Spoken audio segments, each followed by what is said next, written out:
4 e nós vamos conversar com o jornalista, escritor, autor dos livros Tempestade Perfeita, o Bolsonarismo, a Sindemia de Covid-19 no Brasil e a Ascensão do Bolsonarismo no Brasil do século XXI, que está agora na sua segunda edição, César Calejón.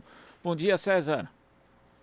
Bom dia, Glauco. Bom dia, amigas e amigos da rádio. Obrigado, Glauco, por me receber no programa. Nós que agradecemos sua presença aqui, César. E falando do livro Ascensão do Bolsonarismo no Brasil do século XXI, ali na obra você trata primeiro, faz um cronograma praticamente, de como o bolsonarismo foi se consolidando, como inclusive é amalgamada ali, juntando diversos aspectos da nossa cultura autoritária mesmo, que acabam se juntando nessa figura de Jair Bolsonaro, mas primeiro você aborda a questão do substrato, ou seja, desse terreno que no Brasil é possível crescer o bolsonarismo, que envolve aí desde a questão da desigualdade de renda, passando pelo nosso déficit educacional. Queria que você falasse primeiro disso, como que o Brasil se tornou um país onde é possível eleger Jair Bolsonaro e também ter tanta força no movimento político em volta da figura dele. Perfeito, Glauco. Obrigado, querido, pela oportunidade de falar do meu trabalho. Nesse primeiro livro, que se chama Ascensão do Bolsonarismo no Brasil do século XXI, que saiu pela Lura Editorial, a primeira edição em 2019, julho de 2019, e a segunda edição está sendo lançada agora, esse ano, pela Cotter. E o lançamento oficial, presencial, por conta dessa situação pandêmica toda que a gente viveu, vai acontecer só hoje, nesta sexta-feira, dia 29 de outubro, a partir das 6 horas, na Martins Fontes da Paulista número 509. Como você muito bem pontuou, Glauco, eu utilizo 5 vetores fundamentais para dar conta, fazer a reflexão acerca da ascensão do bolsonarismo em 2018. O primeiro vetor é o antipetismo, que evidentemente foi estimulado aí com muita voracidade por alguns dos principais grupos empresariais e de comunicação do país nos anos que antecederam, sobretudo a partir de 2013, com aquela Primavera Árabe brasileira e junho de 2013, quando as pessoas questionavam, sobretudo, o funcionamento do Estado e o modelo de democracia representativa. As demandas naquela ocasião eram muito difusas, mas, sobretudo, a direita liberal brasileira utilizou isso para catalisar uma crise de Estado e atacar o Partido dos Trabalhadores. De alguma forma, o que se produziu foi uma certa sensação de antissistema, que também é um dos vetores que eu abordo nesse trabalho. Então, o antipetismo é, sem dúvida, um vetor importantíssimo nesse meu trabalho e é o primeiro que eu utilizo. O segundo é o que eu chamo de elitismo histórico-cultural, que, de alguma forma, é esse parâmetro elitista que a gente tem estabelecido aí na República e traz um legado do Brasil colônia, do Brasil império, e são parâmetros que se consolidaram na nossa República e que a gente sabe muito bem como é que funciona esse elitismo no Brasil atualmente. Tem um legado escravocrata e foi muito importante para a própria ascensão do bolsonarismo. O terceiro vetor é o dogma religioso. Nessa ocasião, considerando mais especificamente, o apoio que os evangélicos deram à proposta bolsonarista. E aí, Glauco, eu acho importante brevemente te dizer o seguinte: a minha observação não é contra nenhuma doutrina ou religião de forma mais pontual, é contra o dogma religioso no cerne da organização da vida sociopolítica do país. Isso, de fato, para mim é um problema. O quarto é a sensação de antissistema, que, como eu te disse, nessa tentativa de acertar o Partido dos Trabalhadores, que era a força mais densa, a força política mais densa da República naquela ocasião, e continua sendo, o que tudo indica aí, essas forças da direita liberal conseguiram acertar a política institucional de uma forma mais ampla e para muito além de única e exclusivamente o Partido dos Trabalhadores. Isso gerou um descrédito. Você pode ver que foram 42 milhões decidiram simplesmente não participar do pleito presidencial em 2018. E, por último, o uso de novas ferramentas e estratégias de comunicação, tais como Facebook, WhatsApp, Instagram, que naquela ocasião foram utilizados para avançar discursos de ódio, de elitismos históricos culturais e tal. Isso tudo é muito importante, Glauco, porque para 2022 o Jair Bolsonaro e o bolsonarismo vão tentar reeditar essa fórmula trágica que levou o bolsonarismo à chefia do Poder Executivo 4 anos atrás.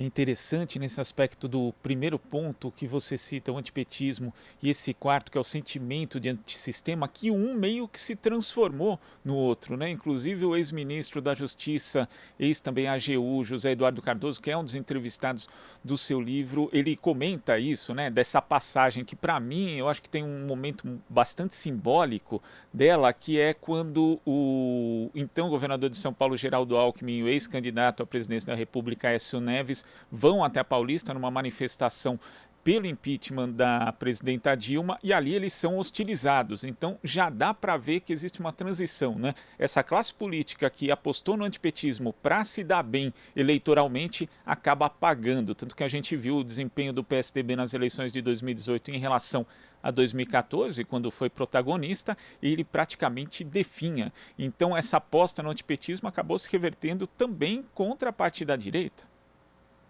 Sem dúvida, cara, é uma observação muito pertinente essa, e independentemente de onde você se organize no espectro político-ideológico, existe materialidade por trás disso que você está colocando. Então, a questão fundamental aqui, Glauco, é que, veja, desde a redemocratização do país, onde você tinha um modelo tão maniqueísta, vamos dizer, a figura do Lula representando um modelo mais progressista, um outro modelo, um projeto de país de desenvolvimento nacional de um lado, e a figura do Fernando Henrique Cardoso com o PSDB de outro.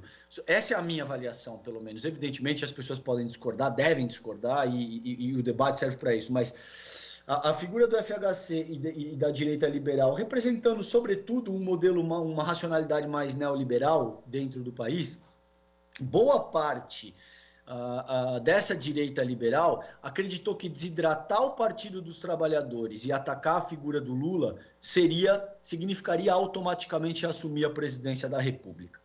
O que acontece aí, Glauco, é que quando você estimula desavença, quando você estimula elitismos histórico-culturais, quando você estimula ódio, quando você estimula sectarismo, você sabe como tudo isso começa. Você não sabe para onde isso eventualmente se desenvolve e qual é a resolução final. Então, essa direita liberal, evidentemente, eles não queriam alguém como Jair Bolsonaro no poder. Eles queriam alguém como Luciano Huck, como Geraldo Alckmin, como eventualmente um Joaquim Barbosa, enfim, figuras dessa natureza, indo o mais longe que eles poderiam, entende? Agora, acabou batendo no Jair Bolsonaro. Essa gente acabou sendo vítima dos próprios artifícios que eles utilizaram e deu no que deu. O país está aí arrebentado, a gente tem um colapso social estabelecido com todas as ordens. Isso, como eu disse anteriormente, independe de ser de esquerda ou ser de direita. Você vai pagar R$7 o litro da gasolina, você vai pagar R$120 o botijão de gás, você vai ter uma crise estabelecida na educação, fundamentalmente em todas as searas da vida social brasileira. Então, me parece que esse evento que você cita de Alckmin e Aécio na Avenida Paulista é muito sintomático e dá conta de te dizer o quanto essas pessoas acreditaram que, bom, a gente vai atacar o Partido dos Trabalhadores, a figura do Lula, da Dilma Rousseff, e vamos assumir a presidência e o protagonismo da vida sociopolítica brasileira de bandeja. E não foi o caso, não foi o que aconteceu. E é curioso, né? Porque lendo o livro, César, a gente vai vendo que, resgatando os fatos, vai vendo que os sinais estavam muito ali, né? De um possível radicalização à direita do sistema político brasileiro, porque nós temos ali as manifestações de junho de 2013, em que alguns movimentos já aparecem meio que parasitando, né? A gente tinha ali, eu lembro, um grupo muito forte que depois vai ser relevante também ali na articulação das redes sociais da candidatura de Aécio Neves, que era o Revoltados Online. Eram grupos que você via se formando ali, principalmente no Facebook, que era a rede fundamental fundamental ali, à época, e anabolizados com dinheiro, que até hoje muita gente não sabe de onde que veio aquele dinheiro para reforçar ali esses grupos na internet. Eles, fazendo essa comparação, né, eles parasitam o movimento de 2013, depois parasitam também, mas com uma certa aceitação a candidatura de Aécio Neves, e aí quando se viu, os parasitas tomaram conta do corpo ali já totalmente integrados numa candidatura que era de Jair Bolsonaro. Houve um trabalho de organização desses grupos que foi assim, era bastante visível, mas que demorou muito também para o campo progressista, mesmo para o campo que a gente pode denominar de centro democrático, reagir a isso, não, César? Me parece que sim. E veja, isso se dá, na minha avaliação, Glauco, por conta. A popularização dos smartphones entre 2010 e 2013 trouxe um protagonismo maior para a população. A gente deixa de simplesmente consumir mídia, que é o que a geração anterior fazia, assistir novela, assistir filmes de uma forma muito passiva, para começar a interagir com esse conteúdo, começar a postar coisas, começar a emitir comentários acerca daquilo que está sendo assistido.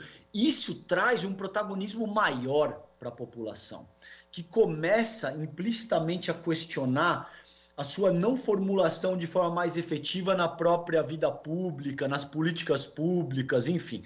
O que isso faz em diversos países do mundo, e não só no Brasil, é trazer um questionamento sobre o próprio funcionamento da democracia representativa. As pessoas começam a se questionar, bom, por que eu preciso meramente assistir isso, se de muitas formas agora eu posso opinar, eu posso gravar um vídeo e postar na internet? Isso traz um questionamento maior acerca do próprio funcionamento, do modelo de Estado, como ele estava determinado na ocasião. É isso que gera a Primavera Árabe, é isso que gera junho de 2013. Se você pegar, existem fotos nesse meu primeiro trabalho que te dão conta de ver o quanto difuso era esse movimento. As pessoas reivindicavam mais educação, mais saúde, mais autonomia para o Ministério Público, enfim, uma miríade de coisas que não era, naquela ocasião ainda, o antipetismo. O antipetismo foi catalisado a partir dessas forças com base nos elementos que essa direita liberal, mídias hegemônicas, Fiesp, o mercado financeiro, Faria Lima, enfim, essas forças catalisaram para isso. Muito bem, por que eu estou te dizendo isso? Com base nisso, se formou tudo esses revoltados online, enfim, essas coisas que as pessoas não sabiam muito bem o que elas estavam demandando, mas tinha uma sensação de incômodo muito grande aí. A coisa foi evoluindo para um ponto em que, de muitas maneiras, bateu no Jair Bolsonaro. O quanto isso agora é reversível para 2022 é complicado, porque uma vez que esse processo se inicia, Glauco, veja, por exemplo, me atendo a essa questão que você colocou, o TSE decidiu ontem que houve crime. Eles decidiram que, bom, você viu o próprio Alexandre de Moraes dizendo que quem fizer de novo vai ser caçado e vai ser preso. Caçado no sentido de ter a candidatura impugnada. Mas a gente não vai caçar a chapa Bolsonaro-Mourão. Enfim, fundamentalmente o que o TSE está dizendo é: houve crime, mas a gente só vai agir caso o crime se repita para 2022.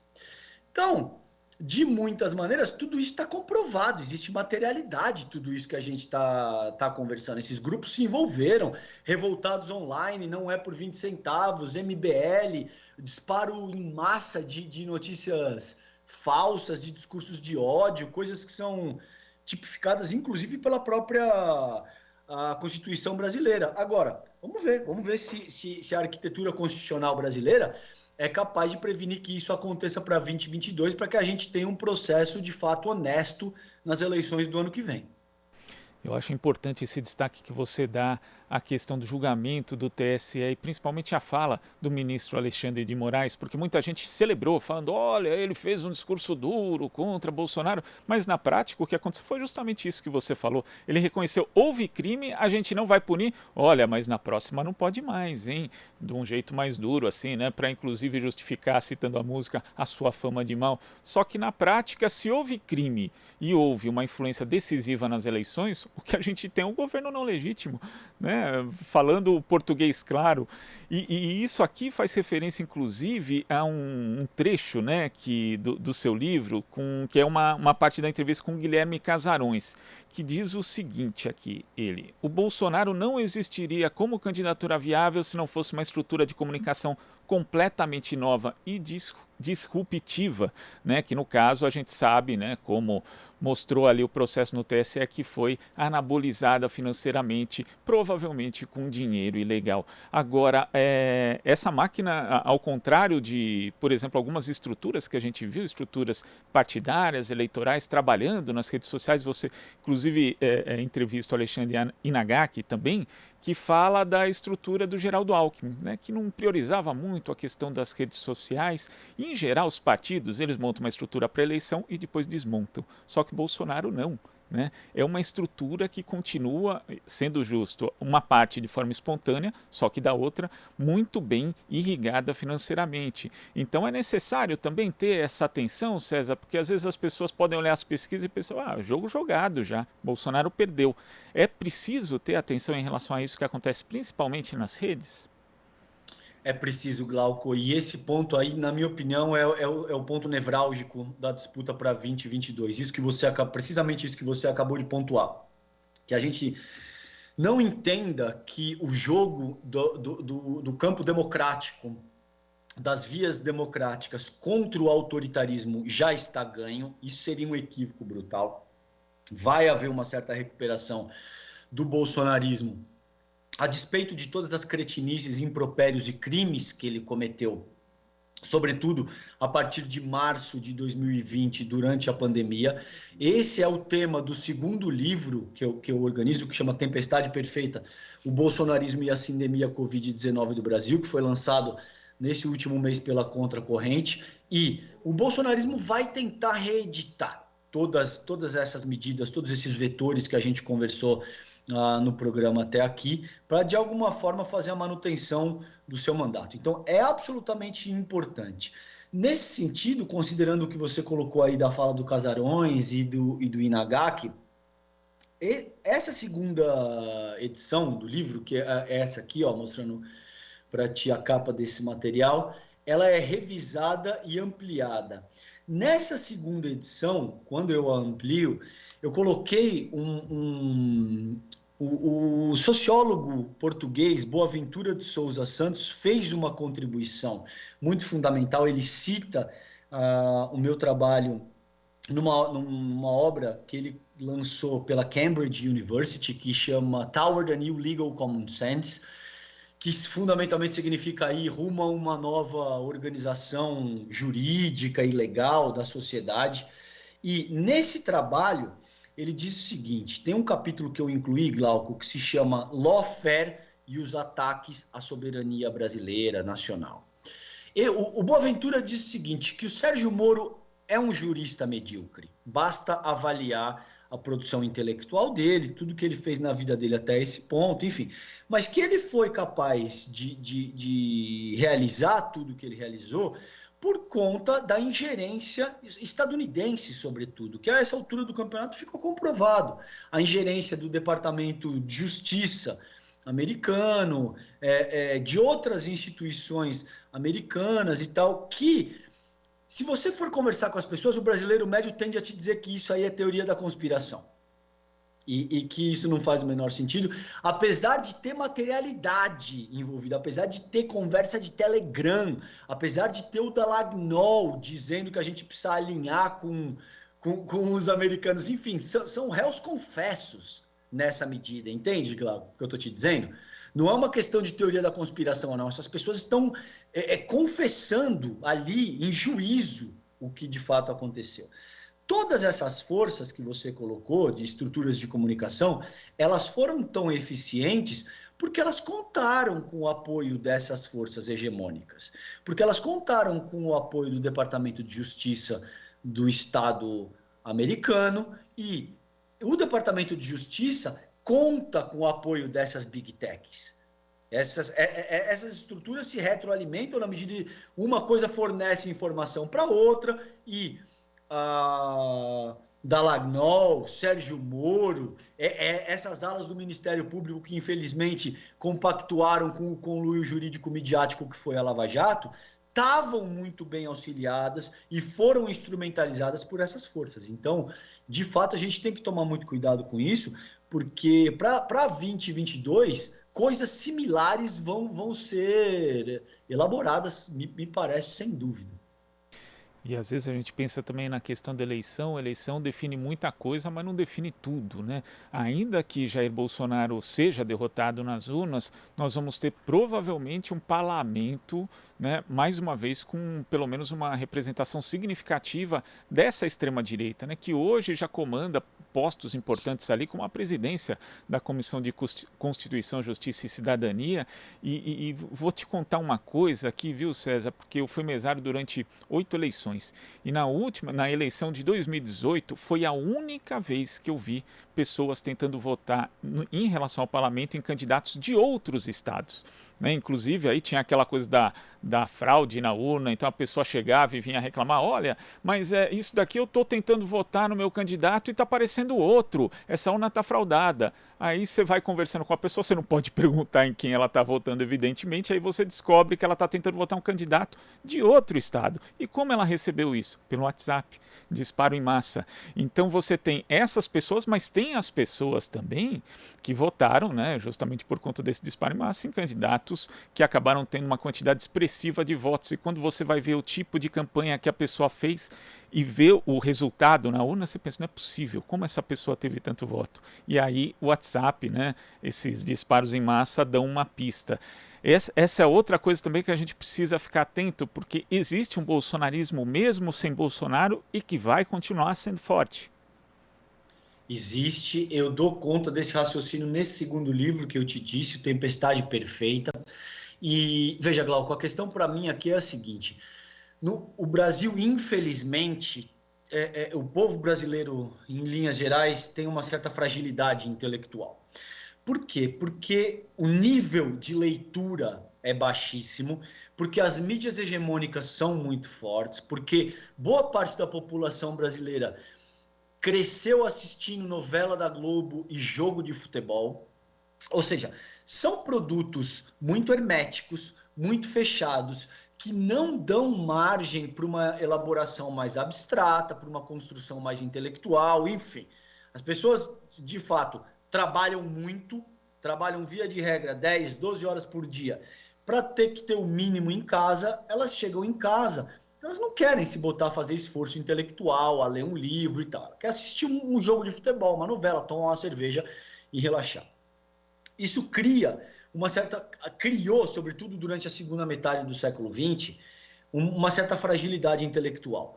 Quando essas mídias surgem, sobretudo o WhatsApp, que tem uma dinâmica muito unidimensional, que funciona através de meme, que o cara não precisa ler nada, ele recebe um meme, que via de regra esse meme, se for utilizado com competência pela extrema-direita, se apropria de elitismos históricos culturais, de misoginia, de homofobia, de racismo, de uma forma muito simples. O cara não precisa pensar, ele vê um meme, dá risada, faz a manutenção daquela mentalidade limítrofe, chucra, a qual ele se submete, e acredita que o mundo funciona dessa maneira.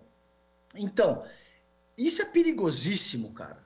E a gente vai ter que ser capaz de fomentar pensamento crítico, porque, de novo, esse ponto que você colocou me parece absolutamente pertinente. E é por isso que eu argumento, eu me debato com esse ponto no pós-fácil do Tempestade Perfeita.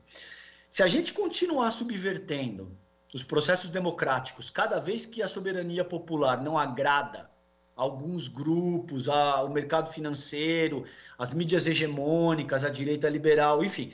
Se no futuro a gente continuar tendo futuras lava-jatos, se a gente continuar estimulando o dogma religioso no cerne da vida sociopolítica da nação, e se a gente continuar permitindo que exista um processo de milicianização no Brasil, então você vai para o Rio de Janeiro, isso não é mais na periferia só do Rio de Janeiro, o que já é ruim o bastante, mas para essa burguesia, enquanto está na periferia, tudo bem. O problema começa de fato quando você começa a entrar nos grandes centros urbanos. Mas hoje em dia tem lugar no centro do Rio de Janeiro, em prédios, que o poder público não entra. Se você for instalar qualquer coisa, você precisa pedir licença para a milícia.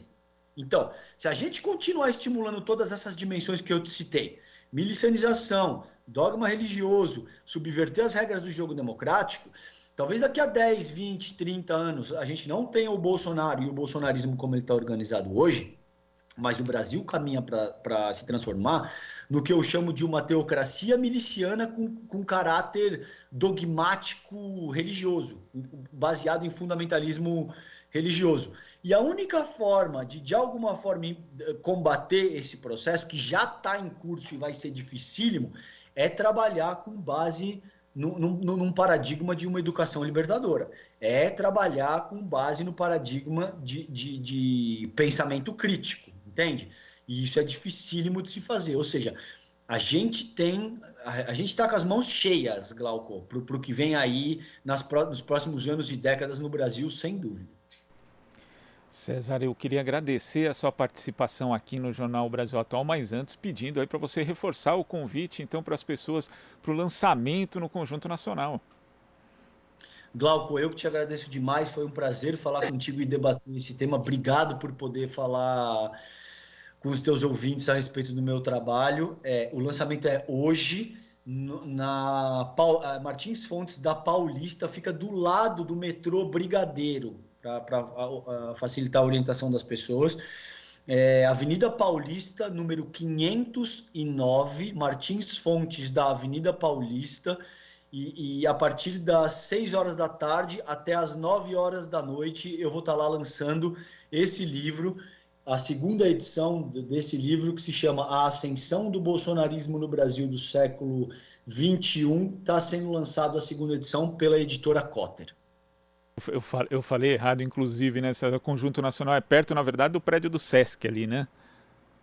Isso, querido. Essa Martins Fontes, ela fica logo saindo ali do metrô Brigadeiro, dá assim 20 passos, já chega na Martins Fontes da Paulista, número 509. Então fica aí a dica para quem é de São Paulo, e depois a gente marca outra conversa, dessa vez sobre o Tempestade Perfeita, César. Muito obrigado, até a próxima. Eu que te agradeço. Tchau, tchau, Glauco. Obrigado.